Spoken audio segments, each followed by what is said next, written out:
बोले शंकर भगवान की जय। तारकासुर के सताए हुए देवताओं का ब्रह्मा जी को अपनी कष्ट कथा सुनाना।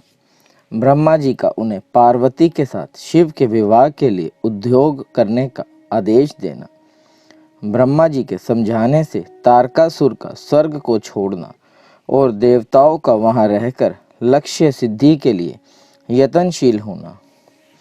सूत जी कहते हैं, तदनंतरन नारद जी के पूछने पर पार्वती के विवाह के विस्तृत प्रसंग को उपस्थित करते हुए ब्रह्मा जी ने तारकासुर की उत्पत्ति, उसके उग्र तप, मनोवांछित वर प्राप्ति तथा देवता और असुर सबको जीतकर स्वयं इंद्र पद पर प्रतिष्ठित हो जाने की कथा सुनाई।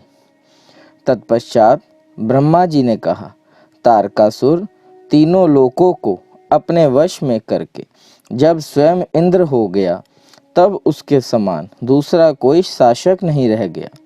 वह जितेंद्रिय असुर त्रिभुवन का एकमात्र स्वामी होकर अद्वित ढंग से राज्य का संचालन करने लगा। उसने समस्त देवताओं को निकालकर उनकी जगह दैत्यों को स्थापित कर दिया और विद्याधर आदि देव योनियों को स्वयं अपने कर्म में लगाया। मुने, तदनंतरन तारकासुर के सताए हुए इंद्र आदि संपूर्ण देवता अत्यंत व्याकुल और अनाथ होकर मेरी शरण में आए। उन सब ने मुझ प्रजापति को प्रणाम करके बड़ी भक्ति से मेरा सत्वन किया और अपने दारुण दुख की बातें बताकर कहा, प्रभु आप ही हमारी गति हैं, आप ही हमें कर्तव्य का उपदेश देने वाले हैं और आप ही हमारे दाता और उद्धारक हैं। हम सब देवता तारकासुर नामक अग्नि में जलकर अत्यंत व्याकुल हो रहे हैं। जैसे सन्निपात रोग में प्रबल औषधें भी निर्बल हो जाती हैं, उसी प्रकार उस असुर ने हमारे सभी क्रूर उपायों को बलहीन बना दिया है। भगवान विष्णु के सुदर्शन चक्र पर ही हमारी विजय की आशा अवलंबित रहती है, परंतु वह भी उसके कंठ पर कुंठित हो गया है। उसके गले में पड़कर वह ऐसा प्रतीत होने लगा था मानो उस असुर को फूल की माला पहनाई गई हो। मुने, देवताओं का यह कथन सुनकर मैंने उन सब से समयोचित बात कही। देवताओं, मेरे ही वरदान से दैत्य तारकासुर इतना बढ़ गया है, अतः मेरे हाथों ही उसका वध होना उचित नहीं। जो जिससे पलकर बड़ा हो, उसका उसी के द्वारा वध होना योग्य कार्य नहीं है। विष के वृक्ष को भी यदि स्वयं सींच कर बड़ा किया जाए, तो उसे स्वयं काटना अनुचित माना गया है।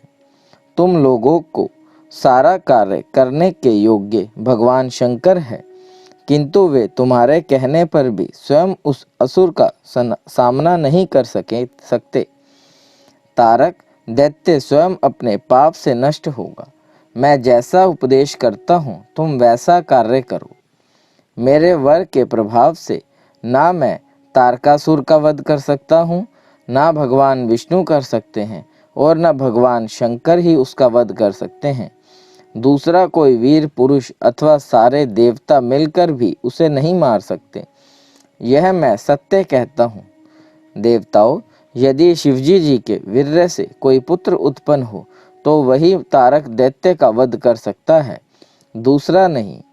सुरश्रेष्ठ गण, इसके लिए जो उपाय मैं बताता हूँ उसे करो। महादेव जी की कृपा से वह उपाय अवश्य सिद्ध होगा। पूर्व काल में जिस दक्ष कन्या सती ने दक्ष के यज्ञ में अपने शरीर को त्याग दिया था, वही इस समय हिमालय पत्नी मेनका के गर्भ से उत्पन्न हुई है। यह बात तुम्हें भी विदित हो ही गई है।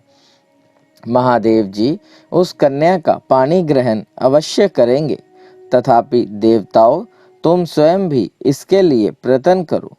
तुम अपने यत्न से ऐसा उद्योग करो जिससे मेनका कुमारी पार्वती में भगवान शंकर अपने वीर्य का आधान कर सके।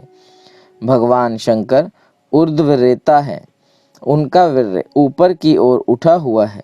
उनके वीर्य को प्रस्खलित करने में केवल पार्वती ही समर्थ है।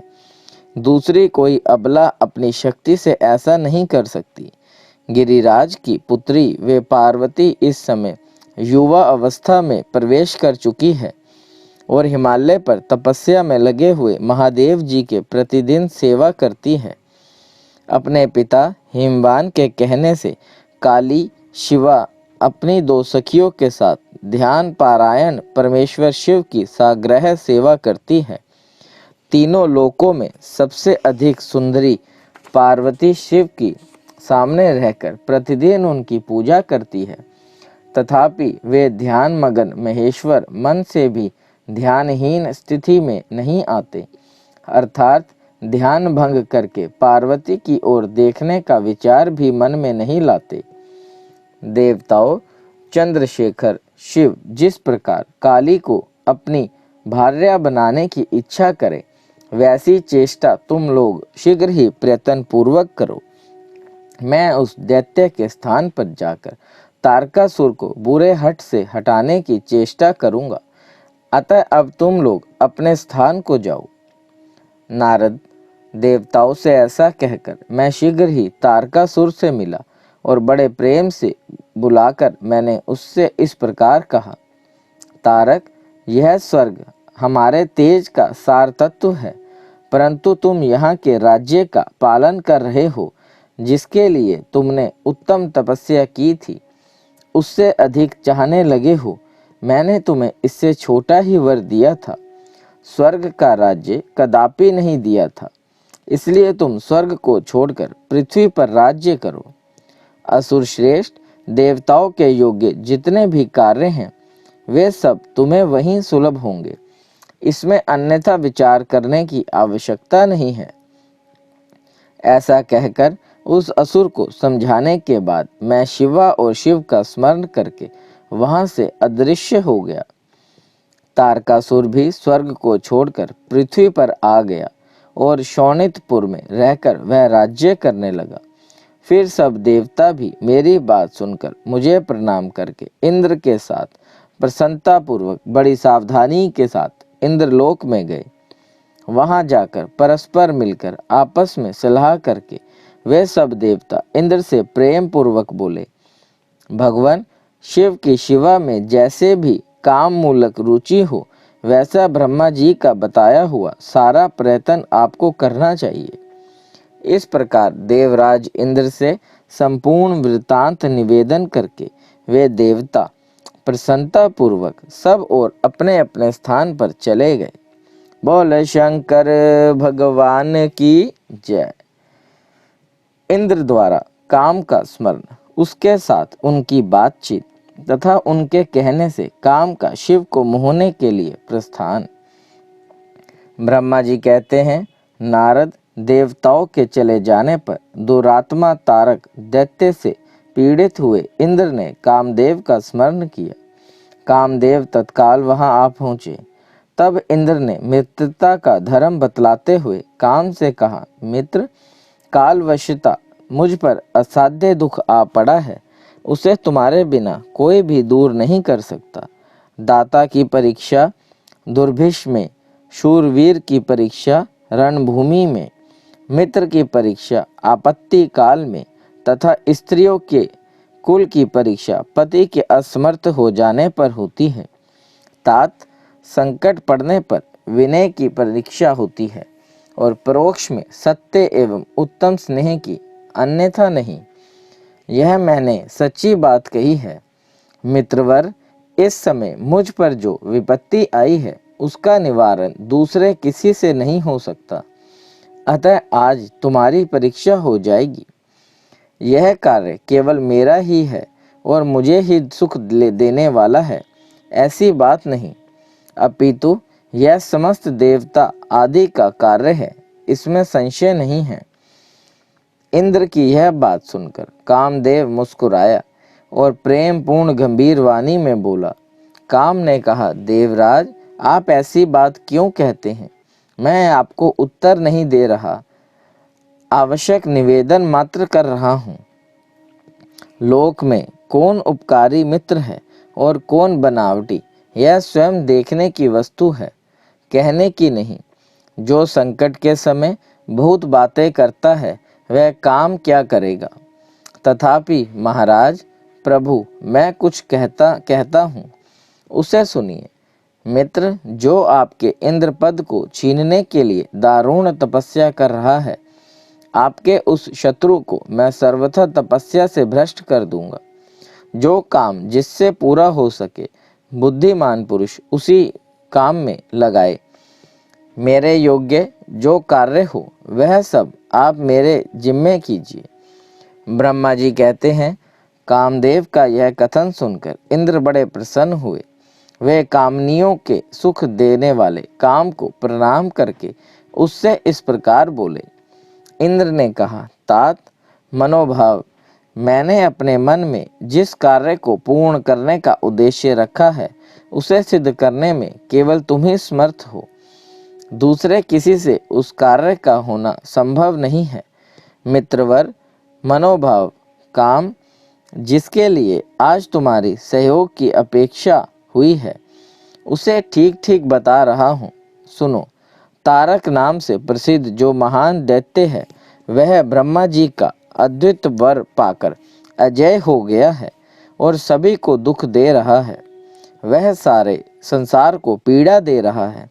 उसके द्वारा बारंबार धर्म का नाश हुआ है। उससे सब देवता और समस्त ऋषि दुखी हुए हैं।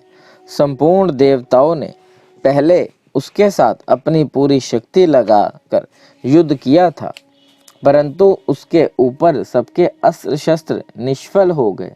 जल के स्वामी वरुण का पाश टूट गया। श्री हरि का सुदर्शन चक्र भी वहां सफल नहीं हुआ।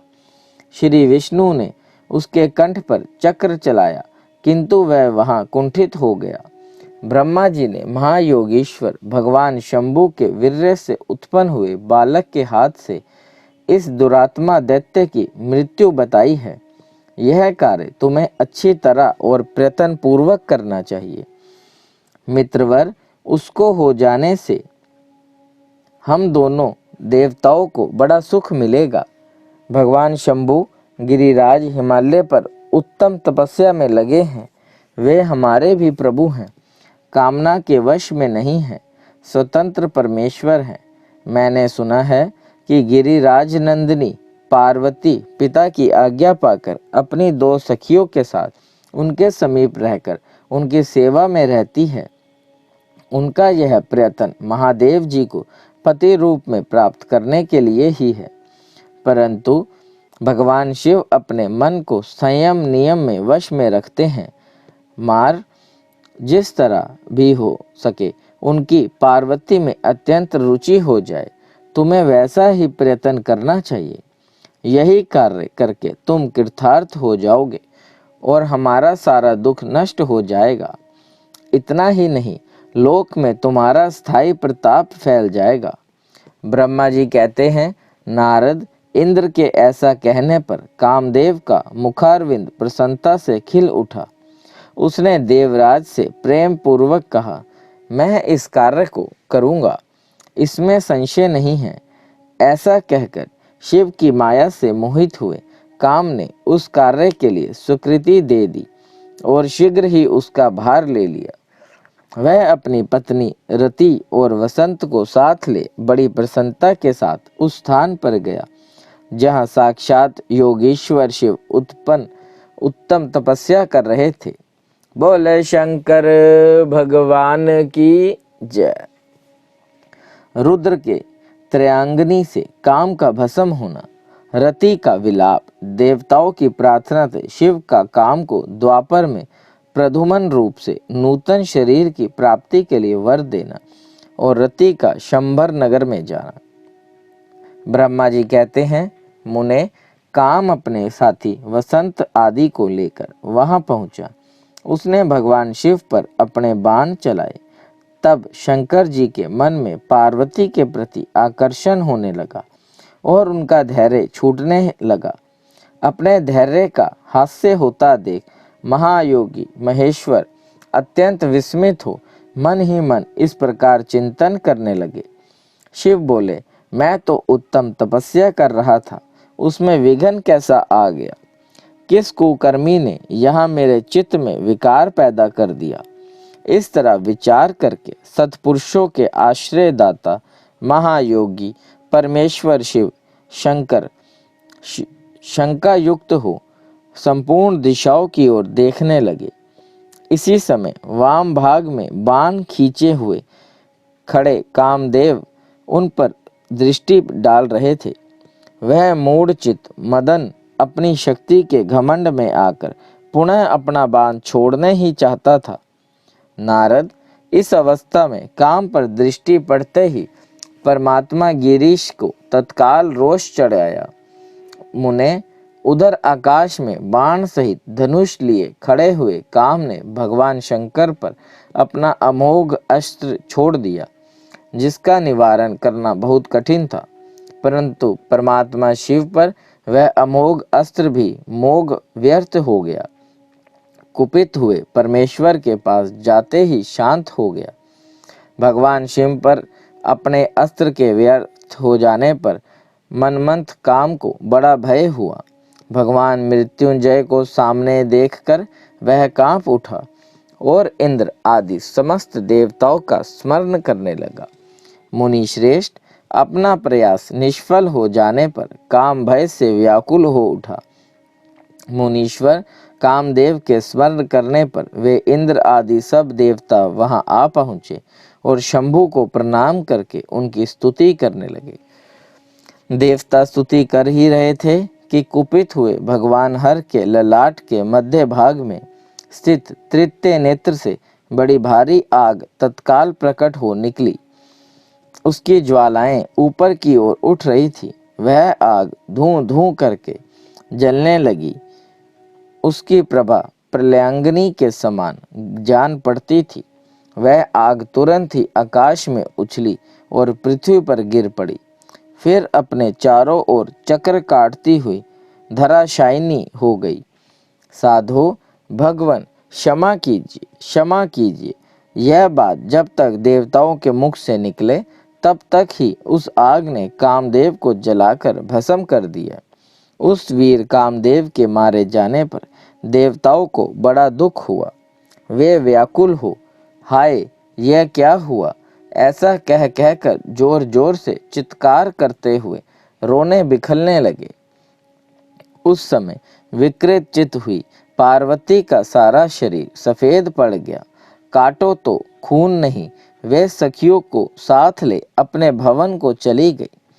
कामदेव के जल जाने पर रति वहां एक क्षण तक अचेत पड़ी रही। पति की मृत्यु के दुख से वह इस तरह पड़ी थी मानो मर गई हो। थोड़ी देर में जब होश हुआ तब अत्यंत व्याकुल हो रति उस समय तरह तरह की बातें कहकर विलाप करने लगी। रति बोली, हाय मैं क्या करूं, कहाँ जाऊं, देवताओं ने ये क्या किया, मेरे उद्दंड स्वामी को बुलाकर नष्ट करा दिया। हाय हाय नाथ समर स्वामी प्राण प्रिय, हाँ मुझे सुख देने वाले प्रियतम, हाँ प्राणनाथ, यह क्या हो गया। ब्रह्मा जी कहते हैं, नारद इस प्रकार रोती बिखलती और अनेक प्रकार की बातें कहती हुई रति हाथ पैर पटकने और अपने सिर को बालों को नोचने लगी। उस समय उसका विलाप सुनकर वहां रहने वाले समस्त वनवासी जीव तथा वृक्ष आदि स्थावर प्राणी भी बहुत दुखी हो गए। इसी बीच में इंद्र आदि संपूर्ण देवता महादेव जी का स्मरण करते हुए रति को आश्वासन दे इस प्रकार बोले। ब्रह्मा जी ने कहा, देवताओं तुम काम के शरीर का थोड़ा सा भस्म लेकर उसे यत्न पूर्वक रखो और भय छोड़ो। हम सबके स्वामी महादेव जी कामदेव को पुनः जीवित कर देंगे और तुम फिर अपने प्रियतम को प्राप्त कर लोगी। कोई किसी को ना तो सुख देने वाला है और ना कोई दुख ही देने वाला है। सब प्रकार सभी लोग अपनी अपनी करने का फल भोगते हैं। तुम देवताओं को दोष देकर व्यर्थ ही शोक करती हो। इस प्रकार रति को आश्वासन दे सब देवता भगवान शिव के पास आए और उन्हें भक्ति भाव से प्रसन्न करके यूं बोले, देवताओं ने कहा, भगवन शरणागत वत्सल्य महेश्वर, आप कृपया करके हमारे इस शुभ वचन को सुनिए। शंकर, आप कामदेव की करतूत पर भली भांति प्रसन्नता पूर्वक विचार कीजिए। महेश्वर, काम ने जो यह कार्य किया है, इसमें इसका कोई स्वार्थ नहीं था। दुष्ट तारकासुर से पीड़ित हुए हम सब देवताओं ने मिलकर उसे यह काम कराया है। नाथ शंकर, इसे आप अन्यथा न समझे। सब कुछ देने वाले देव गिरीश, सती साध्वी रति अकेली अति दुखी होकर विलाप कर रही है, आप उसे सांत्वना प्रदान करें।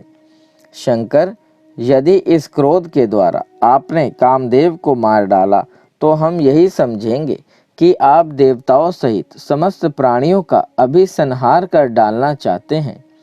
रति का दुख देखकर देवता नष्ट प्राय हो रहे हैं, इसलिए आपको रति का शोक दूर कर देना चाहिए। ब्रह्मा जी कहते हैं, नारद, संपूर्ण देवताओं का यह वचन सुनकर भगवान शिव प्रसन्न हो उनसे इस प्रकार बोले। शिव ने कहा, देवताओं और ऋषियों, तुम सब आदर पूर्वक मेरी बात सुनो। मेरे क्रोध से जो कुछ हो गया है वह तो अन्यथा नहीं हो सकता, तथापि रति का शक्तिशाली पति कामदेव तभी तक अनंग शरीर रहित रहेगा जब तक रुक्मणीपति श्री कृष्ण का धरती पर अवतार नहीं हो सकता। जब श्री कृष्ण द्वारका में रहकर पुत्रों को उत्पन्न करेंगे, तब वे रुक्मणी के गर्भ से काम को भी जन्म देंगे। उस काम का ही नाम उस समय प्रद्युम्न होगा, इसमें संशय नहीं है। उस पुत्र के जन्म लेते ही शंभासुर उसे हर लेगा। हरण के पश्चात दानव शिरोमणि शंभर उस शिशु को समुद्र में डाल देगा। फिर वह मूढ़ उसे मरा हुआ समझकर अपने नगर को लौट जाएगा।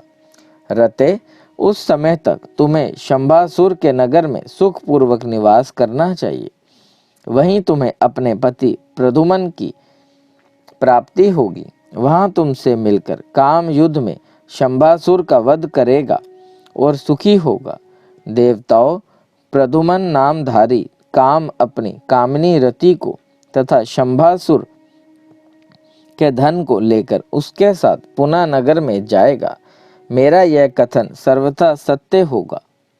ब्रह्मा जी कहते हैं, नारद, भगवान शिव की यह बात सुनकर देवताओं के चित्त में कुछ उल्लास हुआ और वे उन्हें प्रणाम करके दोनों हाथ जोड़कर विनीत भाव से बोले।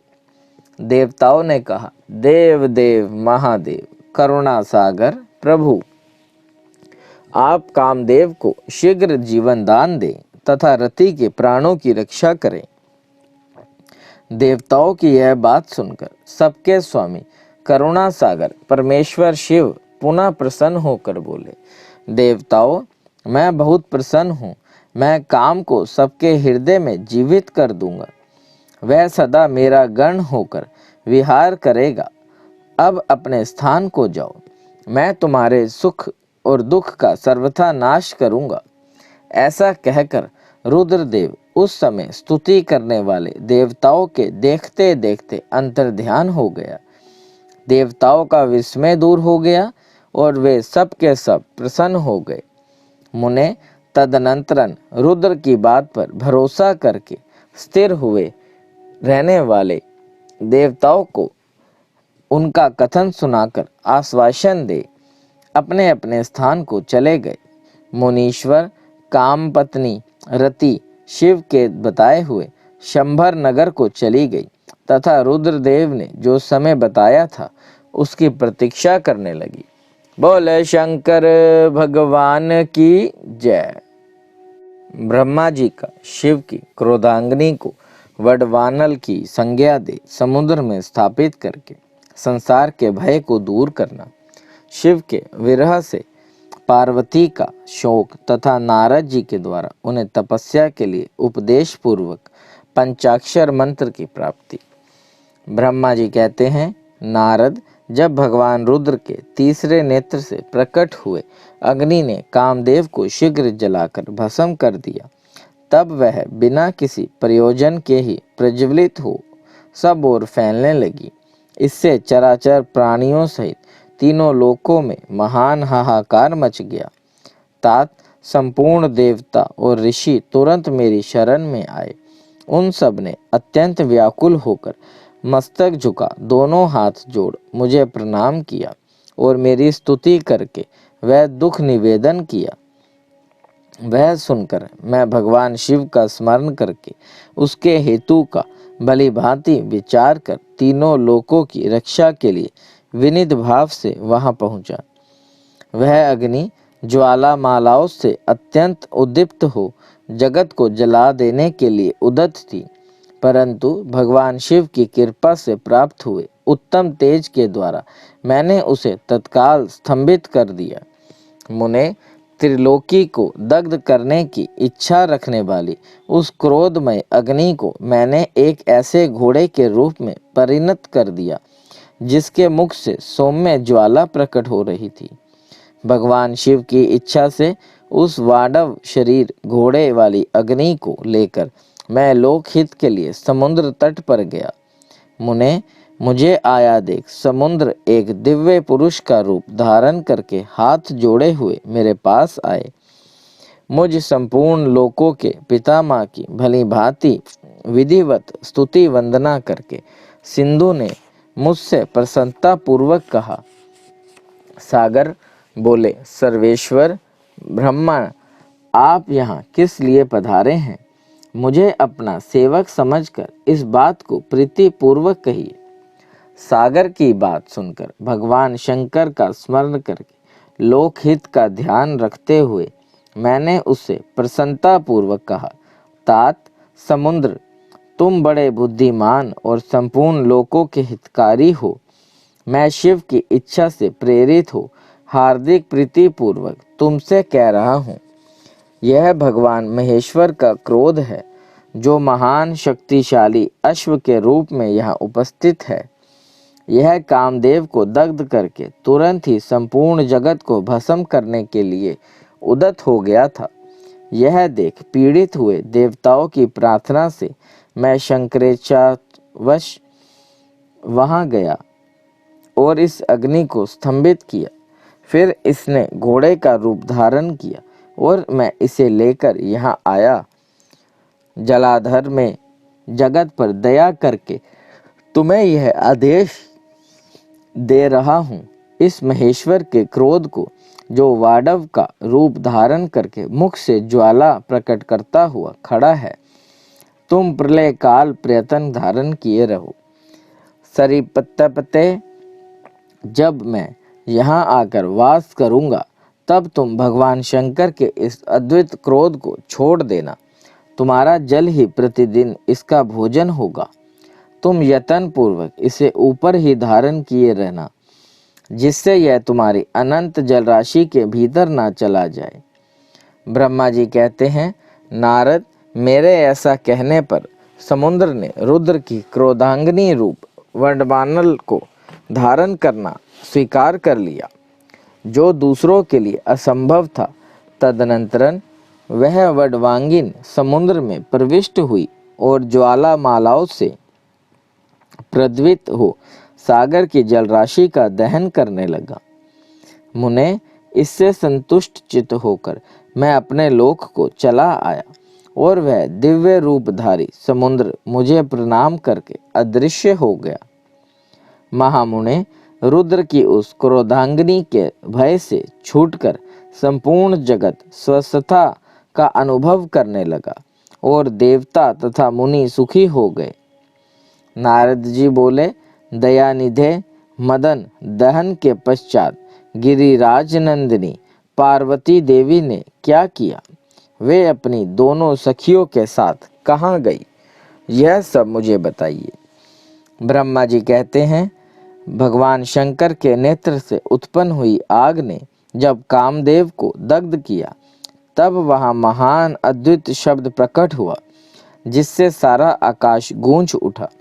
उस महान शब्द के साथ ही कामदेव को दग्ध हुआ देख भयभीत और व्याकुल हुई पार्वती दोनों सखियों के साथ अपने घर चली गई।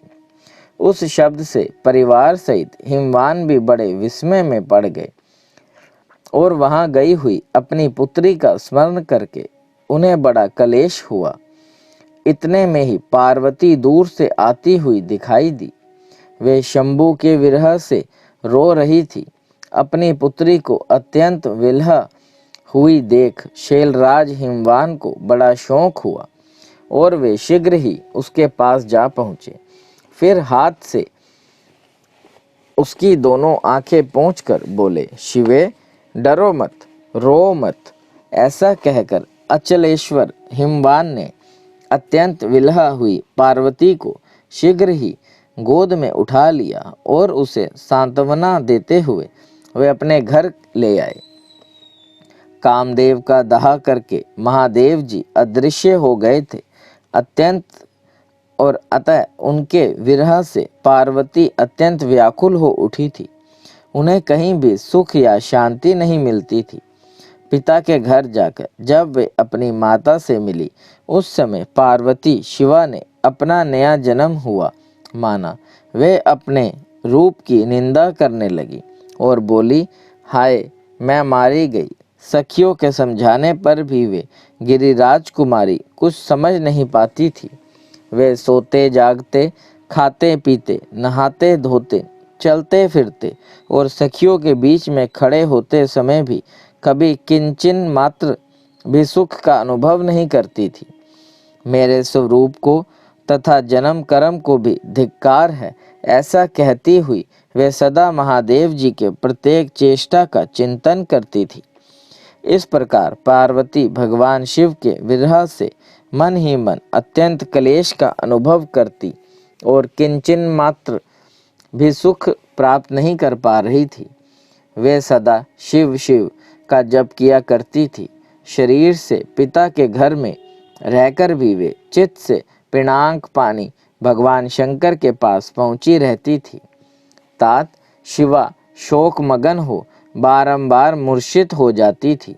शैलराज हिमवान, उनकी पत्नी मेनका तथा उनके मेनाक आदि सभी पुत्र जो बड़े उदार चेता थे, उन्हें सदा सांत्वना देते हुए कहते थे। वे भगवान शंकर को भूल ना सकी। ऐसा सोचकर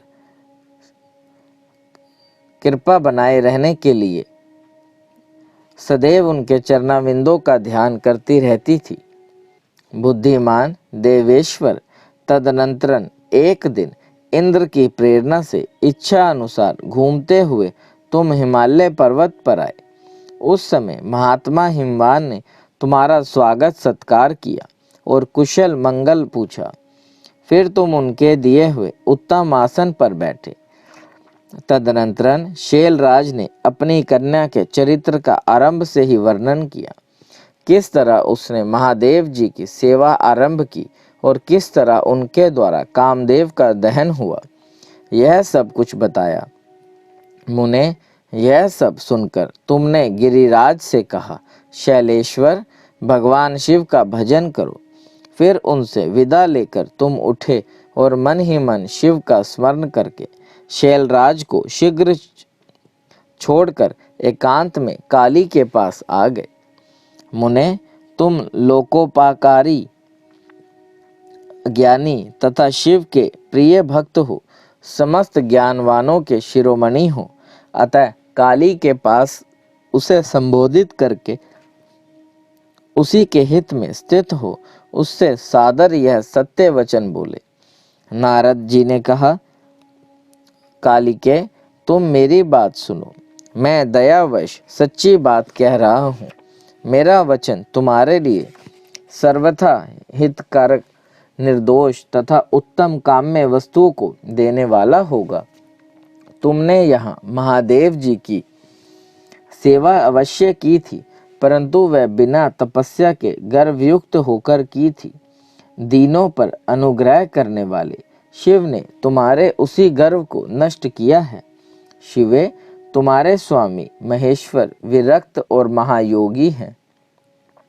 उन्होंने केवल कामदेव को जिलाकर जो तुम्हें सकुशल छोड़ दिया है, उसमें यही कारण है कि वे भगवान भक्त वत्सल्य हैं। अतः तुम उत्तम तपस्या में संलग्न हो चिरकाल तक महेश्वर की आराधना करो। तपस्या से तुम्हारा संस्कार हो जाने पर रुद्रदेव तुम्हें अपनी सहधर्मिणी बनाएंगे और तुम भी कभी ना उन कल्याणकारी शंभु का परित्याग करोगी। देवी, तुम हठ पूर्वक शिव को अपनाने का यत्न करो। शिव के सिवा दूसरे किसी को अपने पति स्वीकार न करना। ब्रह्मा जी कहते हैं, मुने, तुम्हारी यह बात सुनकर गिरिराज कुमारी काली कुछ उत्साहित और हो तुमसे हाथ जोड़कर प्रसन्नता पूर्वक बोली। शिवा ने कहा, प्रभु, आप सर्वज्ञ तथा जगत का उपकार करने वाले हैं। मुने, मुझे पुनः रुद्रदेव की आराधना के लिए कोई मंत्र दीजिए। ब्रह्मा जी कहते हैं, नारद, पार्वती का यह वचन सुनकर तुमने पंचाक्षर शिव मंत्र नमः शिवाय का उन्हें विधि पूर्वक उपदेश किया। साथ ही उस मंत्र राज में श्रद्धा उत्पन्न करने के लिए तुमने उसका सबसे अधिक प्रभाव बताया। नारद, तुम बोले, देवी, इस मंत्र का परम अद्भुत प्रभाव सुनो। इसके श्रवण मात्र से भगवान शंकर प्रसन्न हो जाते हैं। यह मंत्र सब मंत्रों का राजा और मनोवांछित फल को देने वाला है।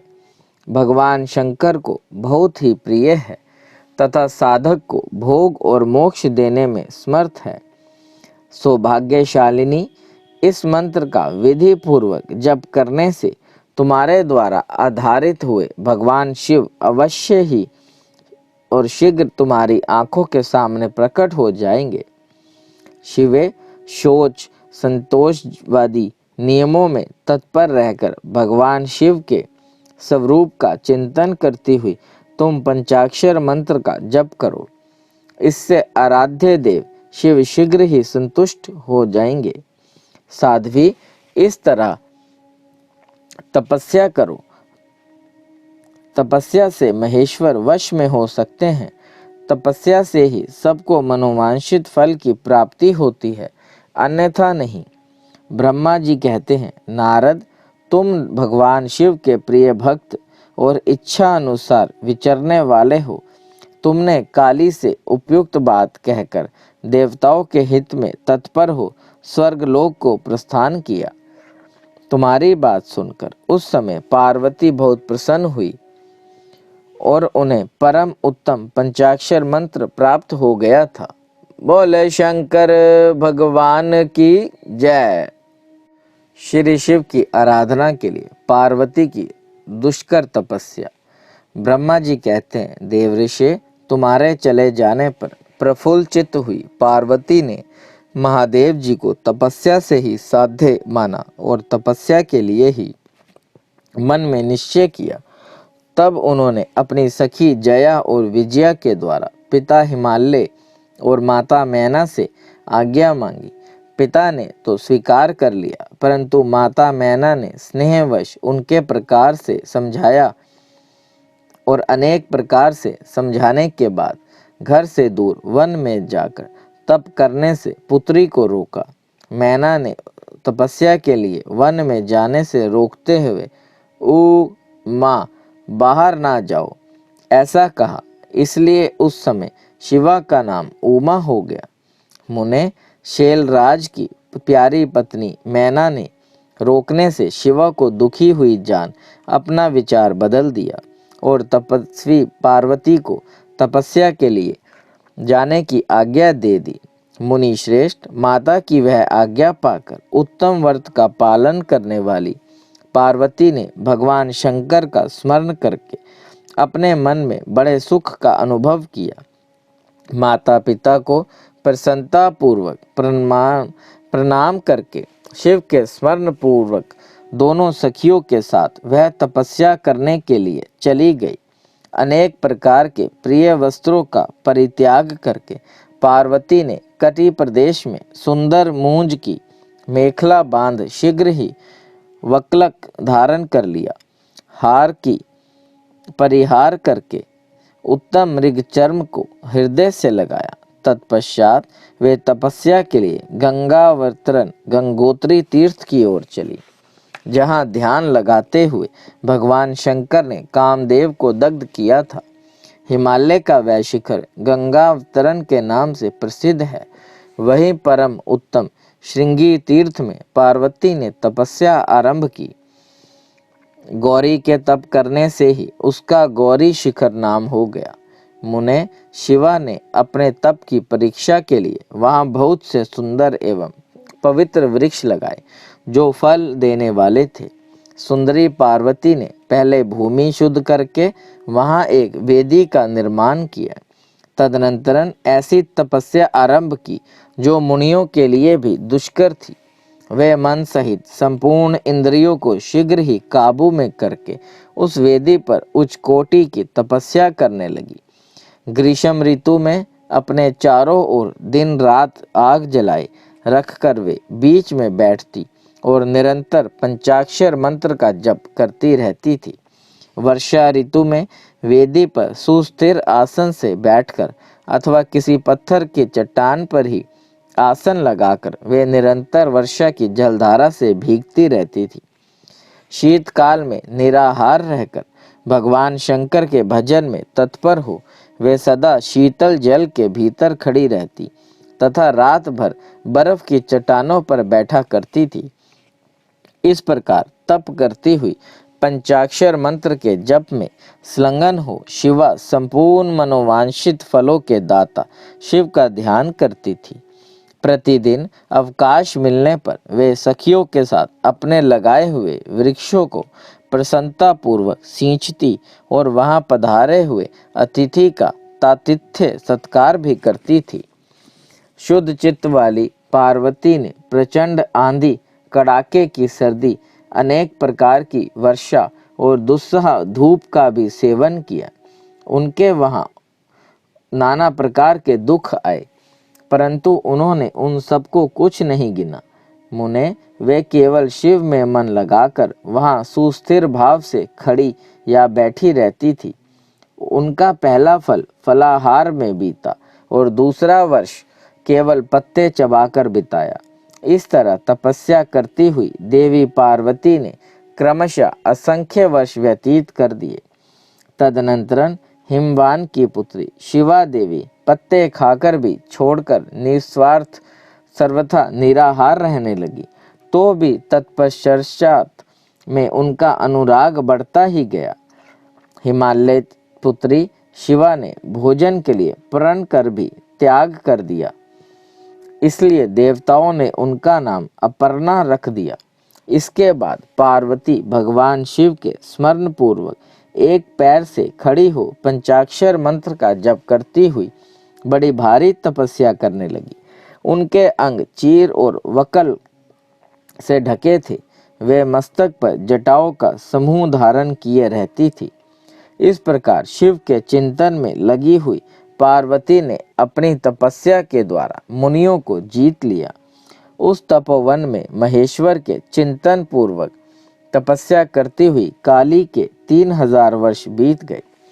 तदनंतर जहाँ महादेव जी ने 60,000 वर्षों तक तपस्या की थी, उस स्थान पर क्षण भर ठहर कर शिवा देवी इस प्रकार चिंता करने लगी, क्या महादेव जी इस समय यह नहीं जानते कि मैं उनके लिए नियमों के पालन में तत्पर हो तपस्या कर रही हूँ? फिर क्या कारण है कि सुदीर्घ काल से तपस्या में लगी हुई मुझ सेविका के पास वे नहीं आए? लोक में, वेद में और मुनियों द्वारा सदा गिरीश की महिमा का गान किया जाता है। सब यही कहते हैं कि भगवान शंकर सर्वज्ञ, सर्वात्मा, सर्वदर्शी, समस्त ऐश्वर्यों के दाता, दिव्य शक्ति संपन्न, सबके मनोभावों को समझ लेने वाले हैं, भक्तों को उनकी अभिष्ट वस्तु देने वाले और सदा समस्त क्लेशों का निवारण करने वाले हैं। यदि मैं समस्त कामनाओं का परित्याग करके भगवान वृषभ ध्वज में अनुरक्त हुई हूँ, तो वे कल्याणकारी भगवान शिव यहाँ मुझ पर प्रसन्न हो। यदि मैंने नारद के द्वारा शिव पंचाक्षर मंत्र का सदा उत्तम भक्ति भाव से विधि पूर्वक जप किया हो तो भगवान शंकर मुझ पर प्रसन्न हो। यदि मैं सर्वेश्वर शिव की भक्ति से युक्त एवं निर्विराकार हूँ तो भगवान शंकर मुझ पर प्रसन्न हो। इस तरह नित्य चिंतन करती हुई जटा वकल धारणी निर्विराकार पार्वती मुंह नीचे किए सुदीर्घ काल तक तपस्या में लगी रही। उन्होंने ऐसी तपस्या की जो मुनियों के लिए भी दुष्कर थी। वहां उस तपस्या का स्मरण करके पुरुषों को बड़ा विस्मय हुआ। महर्षि पार्वती की तपस्या जो दूसरा प्रभाव पड़ा था उसे भी इस समय सुनो। जगदम्बा पार्वती का वह महान तप परम आश्चर्यजनक था जो स्वभावतः एक दूसरे के विरोधी थे। ऐसे प्राणी भी उस आश्रम के पास जाकर उनकी तपस्या के प्रभाव से विरोध रहित हो जाते थे।